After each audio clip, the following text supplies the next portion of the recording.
नमस्कार दोस्तों, स्वागत है आप सभी का आपके अपने इस यूट्यूब चैनल धीवर एकेडमी पर। दोस्तों, आज का जो हमारा क्लास होने वाला है वो क्लास नंबर 7वां होने वाला है। और आज की क्लास का जो हमारा विषय रहने वाला है वो शिक्षण अभिरुचि, जिसे आप लोग सीडीपी के नाम से जानते हो। और आज की क्लास का जो हमारा टॉपिक रहने वाला है वो अनुकूलन की योग्यता में एमसीक्यू सीरीज 2 करेंगे। तो आप लोगों का ना अनुकूलन की योग्यता क्या है ये थ्योरी में पढ़ा चुका हूँ, और उसके बाद ना आप लोगों का जो ना क्वेश्चन प्रैक्टिस है वो फर्स्ट करा चुका हूँ। और आज ना इसी टॉपिक पर हम लोग क्वेश्चन प्रैक्टिस सेकंड करेंगे, क्योंकि जितने भी प्रकार से अनुकूलन की योग्यता नामक टॉपिक पर ना जो क्वेश्चन बन सकते हैं उन सारे क्वेश्चन को हम लोग ना प्रैक्टिस करते हुए चलेंगे, ताकि है ना इसमें से किसी भी प्रकार से अगर क्वेश्चन पूछे ना तो इजी तरीके से हम लोगों से बन जाए। तो अगर आप लोगों को सिलेबस को थोड़ा सा अगर आप लोगों को दिखाओ ना आपके शिक्षण अभिरुचि विषय का, तो सेकंड में ही लिखा है, देखो अनुकूलन की योग्यता करके दिखा है। तो इसको हम लोग पढ़ेंगे, और आप लोगों को सिलेबस हमेशा दिखाने का मतलब मेरा ये रहता है कि आप लोगों को पता चले कि हम लोग ना सिलेबस से बाहर नहीं पढ़ रहे हैं। मतलब ना सिलेबस के अंदर जितने भी टॉपिक है पहले उसको कवर करेंगे, और उसके बाद फिर ना जहाँ जहाँ से ना अलग अलग प्रकार से क्वेश्चन पूछा जाता है सिलेबस के बाहर से, तो उसका भी हम लोग प्रैक्टिस करते हुए चलेंगे। तो चलिए ज़्यादा देर ना करते हुए ना हम लोग सीधा सीधा पढ़ने के ऊपर फोकस करते हैं। और आप लोगों को ना 1 से लेकर के 25 तक की क्वेश्चन मैं करा दिया था पहले क्लास में। अब आप लोग ना 26 से लेकर के ना जितना भी अभी क्वेश्चन होगा ना, लगभग ना 20 से 25 क्वेश्चन आज हम लोग और करेंगे प्रैक्टिस उसमें, ठीक है। तो ध्यानपूर्वक आप लोगों को पढ़ना है, और जो जो चीज़ मैं नोट करने के लिए बोलूँगा उन तमाम चीज़ों को नोट करते हुए चलना है, ठीक है।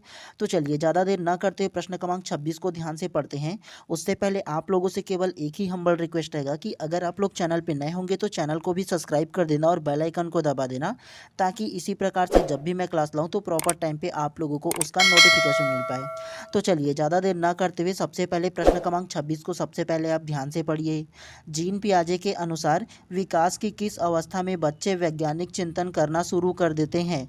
ऑप्शन ए संवेदी पेशी अवस्था, ऑप्शन बी पूर्व संक्रियात्मक अवस्था, ऑप्शन सी मूर्त संक्रियात्मक अवस्था, या ऑप्शन डी औपचारिक संक्रियात्मक अवस्था, जिसे अमूर्त संक्रियात्मक अवस्था भी कहा जाता है। और ये जो क्वेश्चन है ना वो शिक्षक भर्ती 2023 में पूछा गया प्रश्न है, तो इम्पॉर्टेंट है ये जो प्रश्न है वो। तो क्या इसका आंसर होगा? पहले आप खुद से आंसर लेने की ट्राई कीजिए, क्योंकि जब तक आप लोग खुद से आंसर नहीं लोगे तो कौन मदद करेगा जी आपका। हमेशा आप लोगों को सही आंसर बताने वाला नहीं होगा कोई। जो आप आंसर लोगे उसी के आधार पर ना ये डिसाइड होगा कि आप क्वालिफाई करोगे नहीं करोगे, ये डिसाइड होगा। तो ज़्यादा ज़रूरी है पहले खुद से आंसर लेने की कोशिश किया कीजिए, उसके बाद डिटेल में मैं तो बताऊंगा ही आप लोगों को। तो क्या इसका आंसर होगा बताइए सबसे पहले आप। तो प्रश्न क्रमांक 26 का जो करेक्ट आंसर होगा ना वो ऑप्शन नंबर डी औपचारिक संक्रियात्मक अवस्था या अमूर्त संक्रियात्मक अवस्था जो है ना वो दोनों एक है, ये करेक्ट हो जाएगा। कैसे? जीन पियाजे के अनुसार विकास की किस अवस्था में बच्चे वैज्ञानिक चिंतन करना शुरू कर देते हैं? वैज्ञानिक चिंतन करना शुरू कर देते हैं किसी टॉपिक के प्रति, किसी सोच के प्रति, या किसी जो चीज़ें हैं ना उसके प्रति वैज्ञानिकता पूर्व ना वो चिंतन करना मतलब सोचना शुरू कर देते हैं। तो वो कौन से आयु में करते हैं? औपचारिक संक्रियात्मक अवस्था में शुरू कर देते हैं जीन पियाजे के अनुसार। और औपचारिक संक्रियात्मक अवस्था का आयु क्या है? तो औपचारिक संक्रियात्मक अवस्था का जो आयु है वो 11 वर्ष से अधिक है। क्या? तो 11 वर्ष से अधिक जो उम्र है ना वो औपचारिक संक्रियात्मक अवस्था का उम्र कहलाता है। तो ये आप लोगों को याद रखना है। और इस अवस्था में क्या करते हैं बालक जो है वो वैज्ञानिक चिंतन करना शुरू कर देते हैं किसी टॉपिक के प्रति, कोई चीज़ों के प्रति, तो उसके प्रति क्या है चिंतन करना स्टार्ट कर देते हैं इस उम्र में, ठीक है। तो ये आप लोगों को याद रखना है, ऐसे ही प्रश्न पूछा जाएगा। और आप लोगों को ना जीन पियाजे के संज्ञानात्मक विकास के सिद्धांत को आप लोगों को बता दिया हो ना कि उसमें अलग अलग अवस्था में जो बालकों को बांटा है, उसको अपने थ्योरी क्लास में भी बता दिया हूँ आप लोगों को। एक बार और बता दे रहा हूँ, ध्यानपूर्वक सुनिएगा। जीन पियाजे ने संज्ञानात्मक विकास के सिद्धांत में बच्चों की अवस्था को मुख्यतः 4 भाग में बांटा है। सबसे पहले जो आएगा वो संवेदी पेशी अवस्था पहला हो जाएगा। इसका जो आयु होगा ना वो जन्म से लेकर के 2 वर्ष तक की हो जाएगा, या 0 से 2 वर्ष मान सकते हो। दूसरा जो होगा वो पूर्व संक्रियात्मक अवस्था हो जाएगा, जिसका जो एज है वो 2 वर्ष से लेकर के 7 वर्ष माना गया है। तीसरा जो होगा वो मूर्त संक्रियात्मक अवस्था हो जाएगा। इसका जो आयु है ना वो 7 वर्ष से लेकर के 11 वर्ष माना गया है। और चौथा जो होगा वो औपचारिक संक्रियात्मक अवस्था हो जाएगा। इसका जो एज है वो 11 वर्ष से लेकर के 15 वर्ष या 11 वर्ष से अधिक माना गया है। तो ये चारों को आप लोगों को ध्यान रखना है, हमेशा इसमें से प्रश्न पूछे जाता है, ठीक है। क्योंकि जीन पियाजे नामक जो मनोवैज्ञानिक है उसका जो थ्योरी है वो बहुत ही ज़्यादा इंपॉर्टेंट है सीडीपी में, खासतौर से शिक्षण अभिरुचि में। तो आप लोगों को ना जीन पियाजे के जो सिद्धांत है उसको याद रखना है, चारों को हमेशा पूछा जाता है तो ध्यान रखना है। तो इस प्रकार से प्रश्न क्रमांक 4 का जो करेक्ट आंसर होगा ना ऑप्शन नंबर डी जो है वो करेक्ट हो जाएगा। और आप लोगों को हमेशा डिटेल में बताने का मतलब ये रहता है कि हम लोगों को ये पता रहना चाहिए कि केवल एक ही प्रश्न हम लोगों को नहीं पढ़ना है, इसमें एक प्रश्न में जितने भी प्रकार से प्रश्न बन सकते हैं उन तमाम चीज़ों को हम लोगों को प्रैक्टिस करते हुए चलना है। क्योंकि अभी वर्तमान के परिप्रेक्ष्य में जिस प्रकार से प्रश्न पूछा जा रहा है कूट में, चाहे वो जोड़ी मिलाव हो जाए, चाहे वो कथन और निष्कर्ष करके, तो इसी प्रकार के पैटर्न को पढ़ते हुए चलना है। जरूरी ये नहीं है कि उसी प्रकार के प्रश्न को पढ़ें, जरूरी ये है कि सिंपल प्रश्न को आप लोग उसी पैटर्न के अनुसार कैसे पढ़ेंगे ये हम लोगों को इम्पोर्टेंट है पढ़ना। क्योंकि उसी प्रश्न को ना जो हम लोगों ने क्वेश्चन क्रमांक 26 में पढ़ा उसी प्रश्न को कूट में बना देगा, या उसी प्रश्न को क्या करेगा जोड़ी मिलाव के स्वरूप में बना देगा, एज को अलग कर देगा और उसके जो सिद्धांत है उसको अलग कर देगा। तो इसीलिए आप लोगों को बताते रहता हूँ पूरा एक एक डिटेल को, तो ध्यान से आप लोगों को पढ़ना है। और जो जो चीज़ नोट करने के लिए बोलता हूँ उसे नोट कीजिए, क्योंकि कई क्वेश्चन पेपर को देखा हूँ जी कैसे पूछा जाता है प्रश्न। ठीक है, चलिए प्रश्न क्रमांक 27 को अब ध्यान से पढ़ते हैं। निम्नलिखित में से कौन सा विकल्प जीन पियाजे द्वारा प्रदत्त पूर्व संक्रियात्मक अवस्था की विशेषता को दर्शाता है? ऑप्शन ए अहम केंद्रित विचार, ऑप्शन बी वस्तुओं और घटनाओं के बारे में तार्किक रूप से सोचने की क्षमता, ऑप्शन सी अमूर्त रूप से सोचने और समस्या को हल करने की क्षमता, या ऑप्शन डी अमूर्त और वैज्ञानिक चिंतन। तो क्या इसका आंसर हो सकता है? तो प्रश्न क्रमांक 27 का जो करेक्ट आंसर होगा ना वो ऑप्शन नंबर ए अहम केंद्रित विचार करेक्ट हो जाएगा। कैसे? निम्नलिखित में से कौन सा विकल्प जीन पियाजे द्वारा प्रदत्त पूर्व संक्रियात्मक अवस्था का विशेषता को दर्शाता है? तो जीन पियाजे के अनुसार पूर्व संक्रियात्मक अवस्था की जो विशेषता है ना वो अहम केंद्रित विचार हो जाएगा। और अहम केंद्रित विचार क्या होता है अगर आप लोगों को ये बताऊँ ना, तो एक जो बच्चा है वो ये सोचता है कि जो मेरा जो दृष्टिकोण है, जो मेरा विचार है ना, उसी प्रकार से पूरा दुनिया उसी प्रकार से है, तो वो क्या कहलाता है? अहम केंद्रित विचार कहलाता है। एग्जाम्पल के थ्रू समझाने की कोशिश करूँ ना, तो एक बच्चा अगर मान के चलो सेंसिटिव होगा किसी के प्रति, किसी जानवर के प्रति, है ना, भूखे को खाना खिलाता होगा, तो वो भी क्या समझता है? पूरा दुनिया मेरे ही जैसा है, ये वो समझता है, और दूसरे के दृष्टिकोण को वो स्वीकार नहीं करता है। तो इस प्रकार के दृष्टिकोण को अहम केंद्रित विचार कहा जाता है। अहम केंद्रित विचार को दूसरे शब्दों में भी आप लोग समझ सकते हो, जो मैं सोचता हूँ, जो मेरे को लगता है वही सत्य है, दूसरे के दृष्टिकोण को स्वीकार नहीं करना ही क्या कहलाता है? अहम केंद्रित विचार कहलाता है। और जीन पियाजे के अनुसार पूर्व संक्रियात्मक अवस्था की ये विशेषता है। और पूर्व संक्रियात्मक अवस्था का एज क्या है? तो पूर्व संक्रियात्मक अवस्था का जो एज है वो 7 वर्ष से लेकर के 11 वर्ष तक की है। और 7 वर्ष से 11 वर्ष की उम्र में जो बालक होता है ना, वो अहम केंद्रित विचार करते रहता है, मतलब जो वो सोचता है वही सही है, बाकी का दृष्टिकोण को वो स्वीकार नहीं करता है। तो इस प्रकार से प्रश्न क्रमांक 27 का जो करेक्ट आंसर होगा ना ऑप्शन नंबर ए जो है इसमें करेक्ट हो जाएगा। चलिए नेक्स्ट प्रश्न को पढ़ते हुए चलते हैं अब।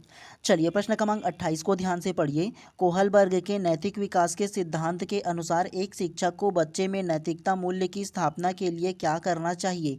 ऑप्शन ए कक्षा में सख्त अनुशासन रखना चाहिए, ऑप्शन बी कक्षा में नैतिक मुद्दे पर चर्चा करनी चाहिए, ऑप्शन सी बच्चों को नैतिकता एवं मूल्य संबंधी सामग्री पढ़ने को देनी चाहिए, या ऑप्शन डी बच्चे को व्यवहार संबंधी नियमों की जानकारी देनी चाहिए।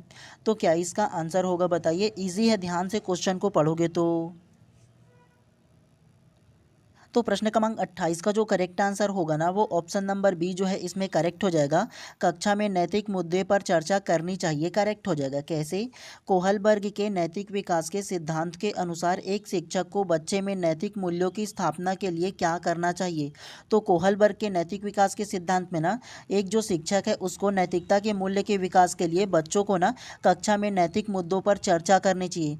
और नैतिक मुद्दा क्या होता है अगर आप लोगों को ये बताओ ना, तो अच्छा क्या है, बुरा क्या है, सत्य क्या है, असत्य क्या है, भेदभाव क्या है, इन तमाम चीज़ों में ना अच्छे और बुरे का फ़र्क को समझना ना क्या होता है? तो नैतिकता कहलाता है। ठीक है, और आप लोगों को ना थोड़ा सा बता देता हूँ कोहलबर्ग के बारे में। आप लोगों को ना एक चीज़ नोट करके रखना है, एक सीट कोहलबर्ग रखना है, और उसका सिद्धांत क्या लिखना है? नैतिकता का सिद्धांत, कोहलबर्ग डैश नैतिकता का सिद्धांत, इतना आप लोगों को लिख लेना है। ठीक है, और कोहलबर्ग जो था ना वो अमेरिका से बिलोंग करता था, मतलब अमेरिकन मनोवैज्ञानिक था, ये आप लोगों को याद रखना है। अब आप लोगों को ना नैतिकता क्या होता है इसका ना एक एग्जाम्पल दे देता हूँ, जो ना कोहलबर्ग ने ना अपने जो 11 प्रकार की अलग अलग जो कहानियाँ था ना, उनमें से एक कहानी को ना दिया था, और इसमें से भी प्रश्न पूछा जाता है। कोहलबर्ग क्या है, तो नैतिकता के विकास के सिद्धांत को दिया था, ये याद रखना है। और कोहलबर्ग की ना एक जो कहानी है उसको आप लोगों को थोड़ा सा सुनाता हूँ, शॉर्ट में सुनिएगा और अपने नैतिकता के आधार पर इसका आंसर दीजिएगा कि ये जो कोहलबर्ग ना उन्होंने कहानी पर क्या कहा है, और आप इस नैतिकता के आधार पर क्या डिसीजन लेते हो। आपके सेंस ऑफ ह्यूमर के देखता हूँ कि आप लोग ना अपने नैतिकता के आधार पर क्या इसका आंसर लेते हो, ये बताना, ठीक है। कोहलबर्ग की एक जो फेमस कहानी है वो आप लोगों को बताता हूँ, ध्यान से सुनिएगा। एक गांव में एक हाइनज नाम का व्यक्ति रहता था अपने पत्नी के साथ, और वे लोग ना बहुत ही ज़्यादा गरीब थे और क्या करते थे, रोजी मजदूरी कर करके अपना जीवन व्यतीत कर रहे थे। लेकिन कुछ दिनों से ना हाइनज की जो पत्नी है वो बीमार रहने लगा। तो क्या किया हाइनज ने ना, एक हॉस्पिटल में उनको लेकर के गया, और हॉस्पिटल के जो डॉक्टर है उन्होंने उसकी पत्नी का चेकअप वगैरह किया, और चेकअप करने के बाद उनको बताया कि तुम्हारी पत्नी को बहुत गंभीर बीमारी है, इस दुनिया में केवल एक ही दवा है जो उसकी जान बचा सकता है। वे एक मनोवैज्ञानिक ने बहुत ना खोजने के बाद ये जो दवा है उसको तैयार किया है। तो तुम क्या करो, तुम ना वो जो वैज्ञानिक है उसके पास जाओ और जा करके उस दवा को लेकर के आओ, तो मैं तुम्हारी पत्नी को क्या करूँगा, जान बचाऊंगा। तो ये डॉक्टर ने सलाह दिया। तो ये हाइनज नामक व्यक्ति ने क्या किया, अपने अड़ोसी पड़ोसी, अपने परिवार, अपने रिश्तेदार से जितने पैसे इकट्ठा कर सकते थे वो इकट्ठा किया, और इकट्ठा करने के बाद ना जो एक वैज्ञानिक है उनके पास गया, और जाने के बाद उन्होंने ये बोला कि वैज्ञानिक जी, या जो भी उसका नाम था, उनसे ये बोला कि मेरी पत्नी बहुत बीमार है, और उसके इलाज के लिए आपने जो दवा तैयार किया है, बहुत ही खोजने ओजने के बाद, तो उनको आप मेरे को दे दीजिए, और मैं ना अपनी पत्नी को जान बचा लूँगा, और आप ना ये जो दवा है उसका रेट बता दीजिए। तो उन्होंने क्या बोला कि ये जो दवा तैयार किया है ना, जो एक वैज्ञानिक है वो बहुत ही महंगा रेट उसका बताया, लगभग ना 10-15 लाख ये बोल सकते हो वो दवा का। और ये जो व्यक्ति है मुश्किल से ना 2-4 हज़ार ही इकट्ठा कर पाया था। तो उन्होंने क्या बोला कि ये जो हाइनज नामक व्यक्ति है ना, इन्होंने ना बहुत उनको रिक्वेस्ट किया कि आप ना वो दवा को मेरे को दे दो, अभी मैं ना अपनी पत्नी को जान बचा लूँगा, और उसके बाद ना जब भी मेरे पास पैसे हो जाएंगे तो आपको धीरे धीरे करके लौटा दूंगा। तो ये जो वैज्ञानिक है ना, उन्होंने साफ साफ मना कर दिया कि मैं ये दवा को खोजने के लिए, आविष्कार करने के लिए कई सालों से, 10-15 सालों से मेहनत कर रहा हूँ, अपनी सारी संपत्ति इसी पर ही लगा दिया ये दवा खोजने के लिए। तो क्या मैं तुमको ये जो दवा है वो फ्री में दे दूँ, बोल करके ना इन्होंने ना, जो वैज्ञानिक उन्होंने साफ साफ मना कर दिया। अब मना कर दिया तो क्या किया, ये जो हाइनज नामक व्यक्ति वो वापस आ गया फिर से, और ये जो वैज्ञानिक है ना जिन्होंने दवा तैयार किया था, उसका एक मेडिकल स्टोर भी था। तो क्या किया था, मेडिकल स्टोर में वो दवा को भी रखा था। तो ये जो हाइनज नामक व्यक्ति है, इन्होंने क्या किया, रात को अंधेरे में गया और जा करके ना उसके जो मेडिकल स्टोर है उसका शटर को तोड़ दिया, और तोड़ करके ना ये जो दवा है उसको चुरा लिया, और चुराने के बाद ना वापस आया और उस हॉस्पिटल में जो डॉक्टर है उसको दिया, और देने के बाद उस जो दवा है ना उसको उसकी पत्नी को दिया गया, और उसकी पत्नी की जान बच गई। अब मेन सवाल यहाँ से शुरू होता है कि अब आप लोग ये जो कहानी है उसके सार पर आप लोग मुझे ये बताओ, अपने नैतिकता के आधार पर, क्या ये जो हाइनज नामक व्यक्ति है उनको चोरी करना चाहिए था या नहीं। आप पहले ये बताओ। दूसरा पक्ष ये देखो कि ये जो मनोवैज्ञानिक है, इन्होंने कई साल अपने जीवन के बर्बाद किए, या कई साल अपने जीवन का दिए उस एक दवा को तैयार करने के लिए, और अपनी जितना भी सारा संपत्ति था उसको लगा करके वो दवा को खोजा था और उसका आविष्कार किया था।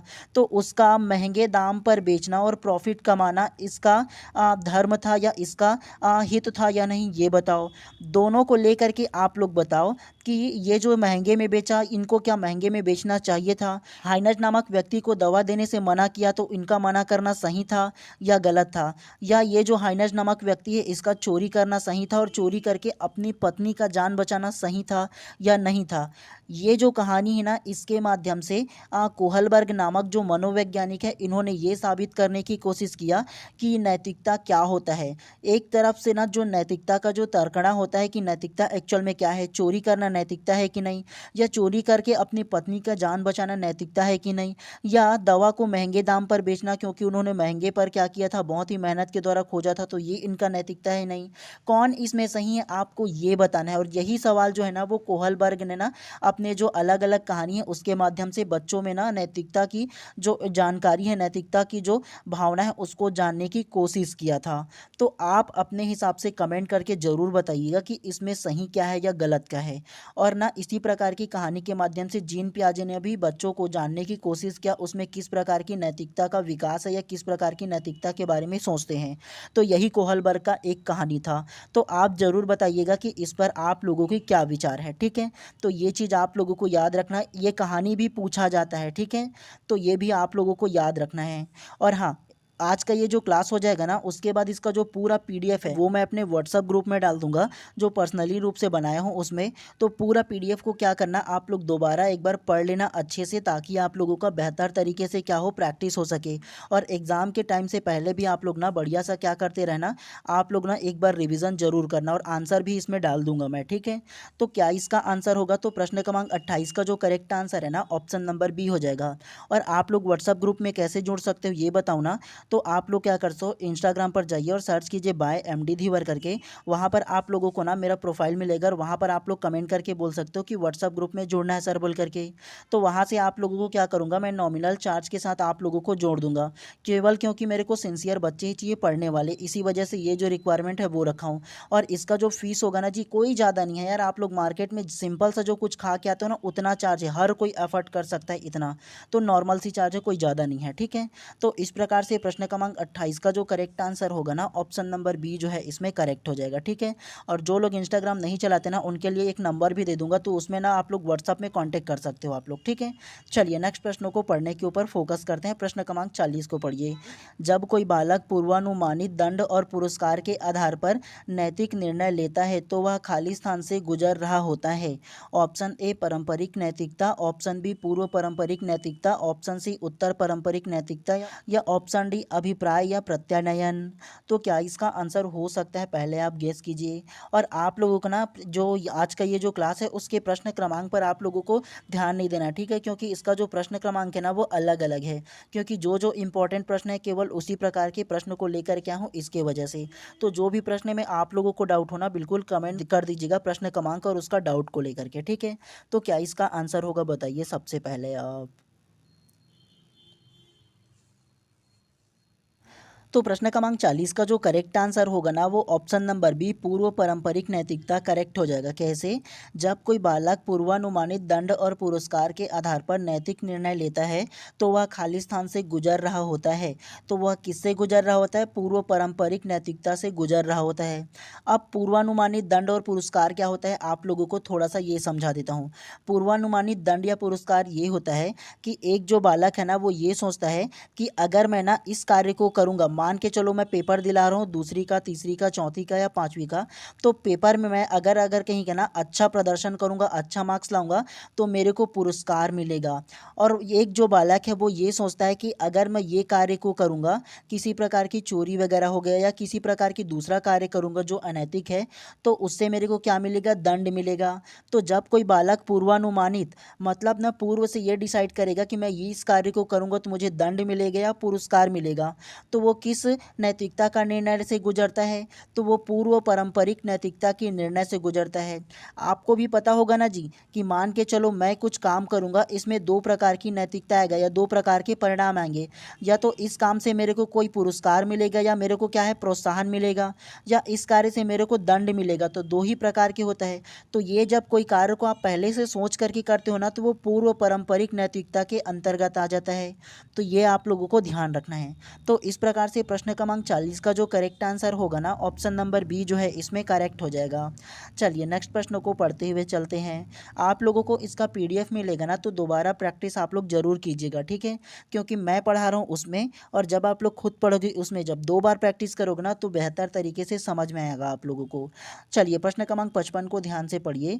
छात्रों में परिश्रम के महत्व की समझ विकसित करने में आप क्या करेंगे। ऑप्शन ए उनके सामने उदाहरण देंगे, ऑप्शन बी वास्तविक स्थिति उत्पन्न करेंगे, ऑप्शन सी परिश्रम संबंधी कार्य में उनके लिप्त होंगे, या ऑप्शन डी परिश्रम के महत्व पर भाषण देंगे।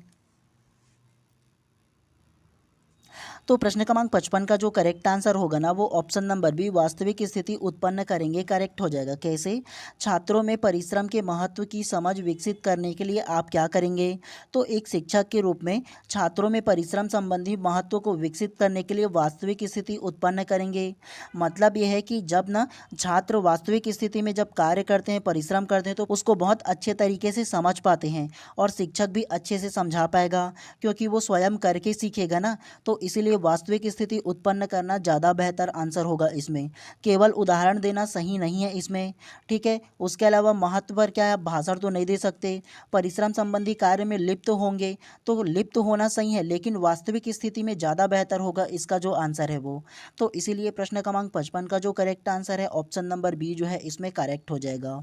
चलिए नेक्स्ट को पढ़ते हुए चलते हैं अब। चलिए प्रश्न क्रमांक 73 को ध्यान से पढ़िए। बालक की आवश्यकताओं को परिभाषित किया जा सकता है। ऑप्शन ए, यह एक ऐसी प्रलोभनपूर्ण स्थिति है जो बालक को उत्तेजित करती है। ऑप्शन बी, यह एक ऐसी तनावग्रस्त स्थिति है जो बालक को उससे मुक्त होने के लिए ऊर्जा प्रदान करती है। ऑप्शन सी, यह एक ऐसी स्थिति है जो कठिनाई काल में बालक की दिशा निर्देश करती है। या ऑप्शन डी, यह एक मनोशारीरिक चेतना है जो बालक को गति प्रदान करती है। तो क्या इसका आंसर हो सकता है?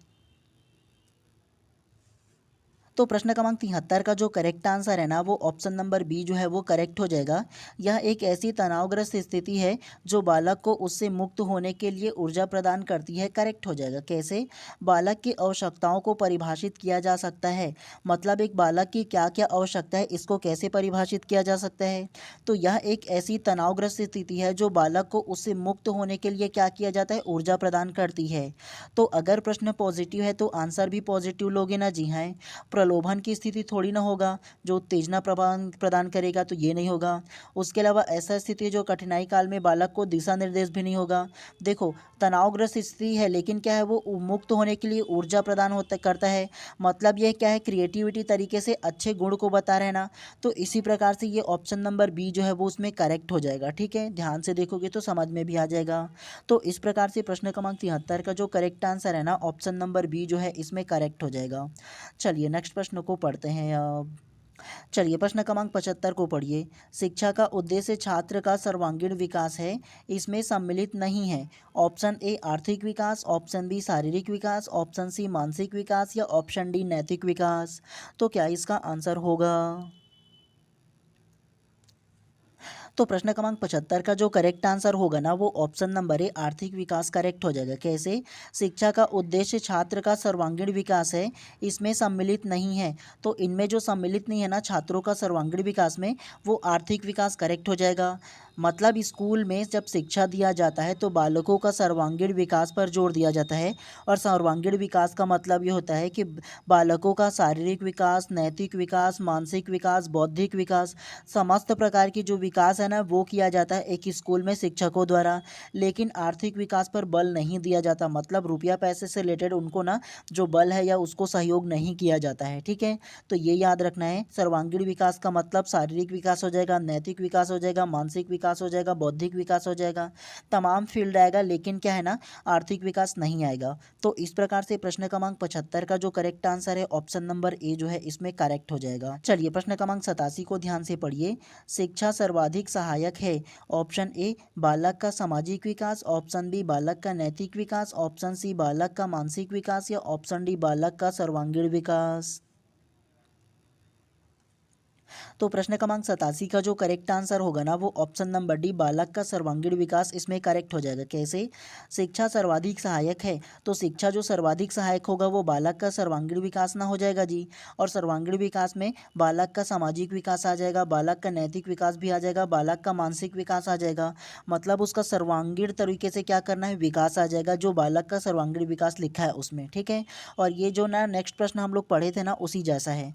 तो इस प्रकार से प्रश्न क्रमांक 87 का जो करेक्ट आंसर है ऑप्शन नंबर डी जो है इसमें करेक्ट हो जाएगा। चलिए प्रश्न क्रमांक 88 को ध्यान से पढ़िए।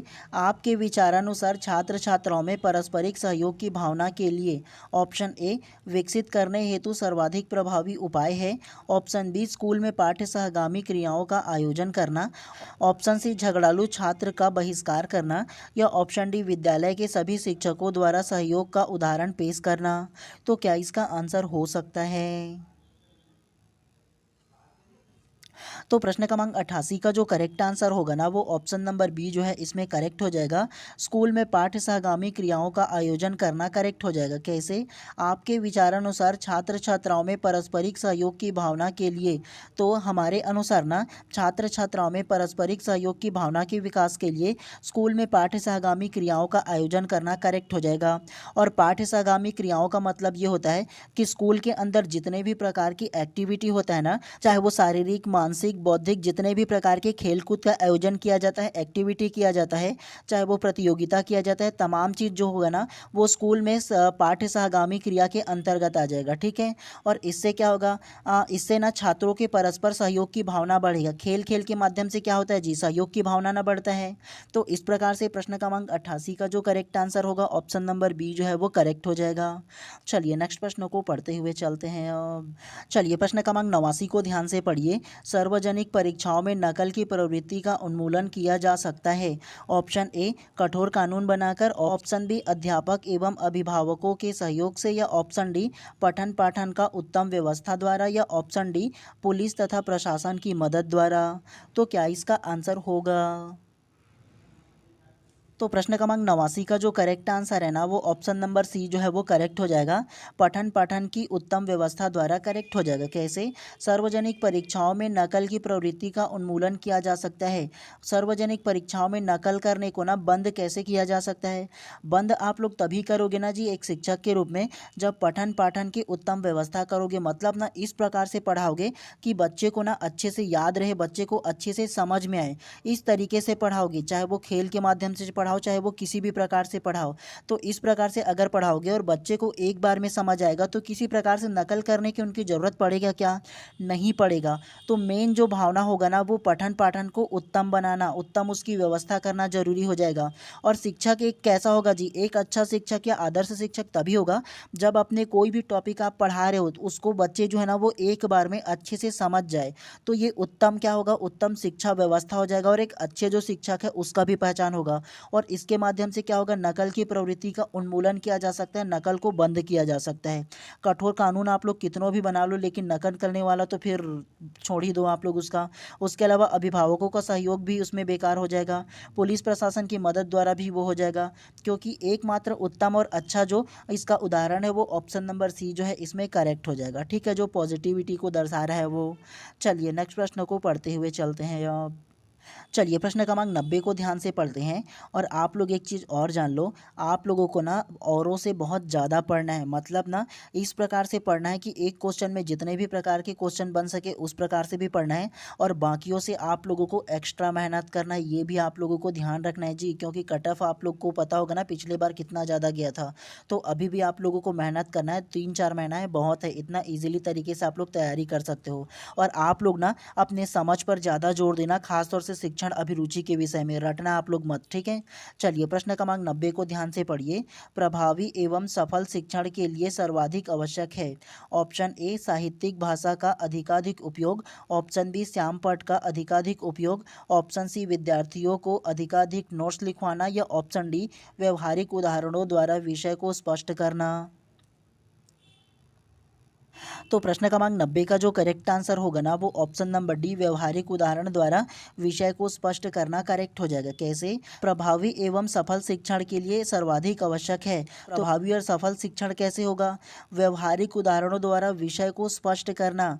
मतलब यह है कि आपके जीवन में जो चल रहा है उससे रिलेटेड आप क्या करोगे, एक शिक्षक के रूप में उदाहरण दोगे, ताकि जो बच्चे हैं वे अपने वास्तविक जीवन से रिलेट करके वो जो टॉपिक है उसको अच्छी तरह से समझ सके और सीख सके। तो सफल और प्रभावी शिक्षण इसी प्रकार से हो पाएगा। तो इस प्रकार से प्रश्न क्रमांक 90 का जो करेक्ट आंसर है ऑप्शन नंबर डी जो है वो इसमें करेक्ट हो जाएगा। चलिए नेक्स्ट प्रश्न को पढ़ते हुए चलते हैं। ये प्रश्न क्रमांक 92 को ध्यान से पढ़िए। कक्षा का वातावरण सीखने की दृष्टि से उत्कृष्ट हो, यह उत्तरदायित्व है। ऑप्शन ए शिक्षक का, ऑप्शन बी प्राचार्य का, ऑप्शन सी कक्षा नायक का, या ऑप्शन डी पर्यवेक्षक का। तो प्रश्न क्रमांक 92 का जो करेक्ट आंसर होगा ना वो ऑप्शन नंबर ए शिक्षक का करेक्ट हो जाएगा। कैसे? कक्षा का वातावरण सीखने की दृष्टि से उत्कृष्ट हो, यह दायित्व किसका है जी? तो ये जो उत्तरदायित्व है वो शिक्षकों का ही ना हो जाएगा, क्योंकि एक शिक्षक ही डिसाइड करता है ना जी कि बच्चे का वातावरण कैसे होगा, उसको सीखने की जो कैपेसिटी है वो कैसा होगा, किस प्रकार से वो समझा सकता है। तो तमाम जो वातावरण है, जो स्कूल का वातावरण है, वो कौन डिसाइड करेगा? तो वो एक शिक्षक ही डिसाइड करता है। प्राचार्य नहीं करता है, पर्यवेक्षक भी नहीं करता है और कक्षा नायक भी नहीं करता है। केवल शिक्षक जो है वही डिसाइड करता है। ठीक है, चलिए नेक्स्ट प्रश्न को पढ़ते हुए चलते हैं इसी प्रकार से। चलिए प्रश्न क्रमांक 91 को ध्यान से पढ़िए। विद्यालय में आयोजित किए जाने वाले विभिन्न पाठ्य सहगामी क्रियाकलापों के बारे में आपकी राय है। ऑप्शन ए, ये सभी शिक्षा के आवश्यक अंग है। ऑप्शन बी, इनसे छात्र में सहभागिता और सामाजिक गुण का विकास होता है। या ऑप्शन सी, इससे छात्र का मनोरंजन होता है। या ऑप्शन डी, इससे विद्यालय में पठन पाठन में बाधा पड़ती है। तो क्या इसका आंसर होगा? तो प्रश्न क्रमांक 91 का जो करेक्ट आंसर है ना वो ऑप्शन नंबर बी जो है वो करेक्ट हो जाएगा। इससे छात्रों में सहभागिता की सामाजिक गुणों का विकास होता है, करेक्ट हो जाएगा। कैसे? विद्यालय में आयोजित किए जाने वाले विभिन्न पाठ्य क्रियाकलापों के बारे में आपकी राय। तो विद्यालय में विभिन्न सह पाठ्य क्रियाकलापों का मतलब ये होता है कि विद्यालय में ना जितने भी प्रकार के एक्टिविटी होते हैं, चाहे वो पढ़ाई हो, चाहे वो खेल कूद हो, चाहे वो कंपटीशन हो, तमाम चीज़ें जो होती हैं ना वो सारे के सारे क्या कहलाते हैं? तो उसे सह पाठ्य क्रियाकलाप कहते हैं। और ये जो सह पाठ्य क्रियाकलाप होता है इससे क्या फ़ायदा होगा? तो इससे सहभागिता और सामाजिक गुणों का विकास होता है। तो इसलिए प्रश्न क्रमांक 91 का जो करेक्ट आंसर है ऑप्शन नंबर बी जो है इसमें करेक्ट हो जाएगा। चलिए नेक्स्ट प्रश्न को पढ़ते हुए चलते हैं। चलिए प्रश्न क्रमांक 93 को ध्यान से पढ़िए। आप एक समस्यात्मक बालक के साथ कैसा व्यवहार करना पसंद करेंगे? ऑप्शन ए, समस्यात्मक बालक की पहचान करके उसकी समस्या का समाधान ढूंढने का प्रयास करें, उसे व्यक्तिगत ध्यान केंद्र के अंदर रखें। ऑप्शन बी, समस्यात्मक बालक को जितना संभव हो तिरस्कार करें तथा उसके साथ कठोर व्यवहार करें। ऑप्शन सी, समस्यात्मक बालक को हर सप्ताह उसे समस्या को अभिभावकों को सौंप दे और विद्यालय से निष्कासित कर दे। या ऑप्शन डी, समस्यात्मक बालक के साथ धैर्यपूर्वक व्यवहार करें, स्वयं उसके लिए समस्या ना बने। तो क्या इसका आंसर होगा? तो प्रश्न क्रमांक 93 का जो करेक्ट आंसर होगा ना वो ऑप्शन नंबर ए जो है इसमें करेक्ट हो जाएगा। समस्यात्मक बालक की पहचान करके उसकी समस्या का समाधान ढूंढने का प्रयास करें, उसे व्यक्तिगत ध्यान केंद्र के अंदर रखें। तो ये इसका करेक्ट आंसर हो जाएगा, क्योंकि आप एक शिक्षक के रूप में जो एक समस्यात्मक बालक है, मान के चलो कोई पाठ को अच्छे से पढ़ नहीं सकता, पढ़ने में कठिनाई हो रहा है, वो 5वीं पढ़ पहुँच गया लेकिन हिंदी को भी अच्छे से पढ़ नहीं पा रहा है, तो उसको आप लोग क्या करोगे? उसकी पहचान करोगे और उसका समाधान ढूंढने का प्रयास करोगे और आप उसको अपने व्यक्तिगत ध्यान केंद्र के अंदर रखोगे ताकि वो किस प्रकार से वो पढ़ सके, समझ सके। तो उसको तिरस्कार तो आप लोग नहीं कर सकते, इसमें नेगेटिव है। समस्यात्मक बालक को क्या करोगे? अभिभावक को भी नहीं सौंप सकते, आपके पास पढ़ने के लिए, सीखने के लिए, तो आप उसके अभिभावक के पास सौंप दोगे क्या? निष्कासित कर दोगे क्या? नहीं करोगे। समस्यात्मक बालक के साथ धैर्यपूर्वक व्यवहार करोगे और स्वयं के लिए क्या समस्या नहीं बनने दोगे क्या? तो खुद की कंफर्ट के लिए आप लोग आए हो क्या एक शिक्षक के रूप में? तो नहीं, केवल जो पॉजिटिव आंसर है ऑप्शन नंबर ए जो है वो करेक्ट हो जाएगा। ठीक है, चलिए नेक्स्ट को पढ़ते हुए चलते हैं। चलिए प्रश्न क्रमांक 94 को पढ़ते हैं। कक्षा में छात्रों की सहभागिता बढ़ाने के लिए निम्नलिखित उपाय किए जाते हैं। ऑप्शन ए, छात्रों को लिखने को देकर। ऑप्शन बी, छात्रों की परीक्षा लेकर। ऑप्शन सी, सामूहिक क्रियाकलापों द्वारा। या ऑप्शन डी, पाठ्य संबंधी जानकारी प्रदान करके। तो प्रश्न क्रमांक 94 का जो करेक्ट आंसर होगा ना वो ऑप्शन नंबर सी, सामूहिक क्रियाकलापों द्वारा करेक्ट हो जाएगा। कैसे? कक्षा में छात्रों की सहभागिता को बढ़ावा देने के लिए निम्नलिखित उपाय किए जा सकते हैं। सहभागिता को बढ़ावा का मतलब ये होता है कि पूरे कक्षा में ना एक दूसरे का वो मदद कर सके और किसी भी प्रकार से अगर हेल्प की ज़रूरत पड़े तो एक दूसरे को जो छात्र है वो मदद कर सके और किसी भी प्रकार से वो एक दूसरे की मदद करने के लिए कतराए नहीं, मना ना करे। तो इस प्रकार से सहभागिता की भावना को कैसे बढ़ा सकते हो एक शिक्षक के रूप में? सामूहिक क्रियाकलापों के द्वारा। सामूहिक क्रियाकलाप आप बच्चों को दोगे, एक्टिविटी दोगे ताकि वे एक दूसरे की मदद कर सके और सामूहिक जो भावना है वो बढ़ सके। तो इस प्रकार से प्रश्न क्रमांक 94 का जो करेक्ट आंसर है ऑप्शन नंबर ए जो है वो करेक्ट हो जाएगा। चलिए नेक्स्ट को पढ़ते हुए चलते हैं। चलिए प्रश्न क्रमांक 95 को ध्यान से पढ़िए। ऐसा माना जाता है कि कुछ विषय को रटना अनिवार्य होता है क्योंकि ऑप्शन ए, इससे अन्य धारणाएं भी स्पष्ट हो जाती है। ऑप्शन बी, इससे याद करना सरल हो जाता है। ऑप्शन सी, इससे समझने में आसानी होती है। या ऑप्शन डी, मूल्यांकन में आसानी होती है। तो प्रश्न क्रमांक 95 का जो करेक्ट आंसर होगा ना, ऑप्शन नंबर सी जो है वो करेक्ट हो जाएगा। इससे समझने में आसानी होती है, करेक्ट हो जाएगा। कैसे? ऐसा माना जाता है कि कुछ विषय को रटना अनिवार्य है क्योंकि, तो देखो कोई जो टॉपिक होगा ना उसको रटना अनिवार्य होता है। क्यों रटना अनिवार्य होता है? क्योंकि इससे समझ जो है ना वो आसानी होता है। एग्जाम्पल दूँ तो आप लोग अगर गणित पढ़ते हो तो गणित में सूत्र को क्या करते हो जी? आप लोग सूत्र को रटते हो। क्यों रटते हो? क्योंकि इससे ना आपकी जो समझ है वो आसानी होती है। क्यों होता है? तो सूत्र को अगर रट लोगे तो उससे संबंधित अगर प्रश्न आएगा तो सूत्र को क्या करोगे? वहाँ लिखोगे और सूत्र के अनुसार आप लोग क्या करोगे? समझने में आपको आसानी होगा। उस सूत्र को लिखोगे, फिर लिख करके आप लोग क्या करोगे? उसका हल ढूंढोगे। तो क्या होगा? समझने में आसानी ही ना होगा जी। तो इस प्रकार से प्रश्न क्रमांक 95 का जो करेक्ट आंसर है ऑप्शन नंबर सी जो है करेक्ट हो जाएगा। चलिए नेक्स्ट को पढ़ते हुए चलते हैं अब। चलिए प्रश्न क्रमांक 101 को ध्यान से पढ़िए। छात्रों में परस्पर सहयोग की भावना विकसित करने के लिए आप ऑप्शन ए, इसके लाभ बताएंगे। ऑप्शन बी, अन्य शिक्षकों के साथ मिलकर काम करेंगे। ऑप्शन सी, सहयोग भावना की कहानी सुनाएंगे। या ऑप्शन डी, सहयोग न करने वाले को दंडित करेंगे। तो प्रश्न क्रमांक 101 का जो करेक्ट आंसर होगा ना वो ऑप्शन नंबर बी जो है करेक्ट हो जाएगा। अन्य शिक्षकों के साथ मिलकर काम करेंगे, करेक्ट हो जाएगा। कैसे?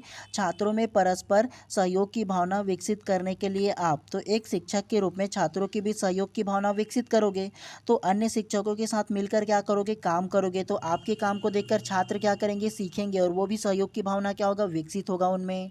तो इस प्रकार से 101 का जो करेक्ट आंसर है ना ऑप्शन नंबर बी जो है इसमें करेक्ट हो जाएगा। चलिए प्रश्न क्रमांक 111 को ध्यान से पढ़िए। न्यायालय ने कक्षा में बच्चों को शारीरिक दंड देने पर रोक लगा दी है। आप क्या सोचते हैं? ऑप्शन ए, न्यायालय का फैसला उपयुक्त है। ऑप्शन बी, इससे अनुशासनहीनता की समस्या उत्पन्न होगी। ऑप्शन सी, न्यायालय में शारीरिक दंड को रोककर बच्चे को बिगड़ने का काम किया। या ऑप्शन डी, इसमें विरोधाभास है।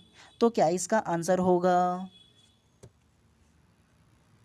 तो प्रश्न क्रमांक 101 का जो करेक्ट आंसर होगा ना वो ऑप्शन नंबर ए करेक्ट हो जाएगा।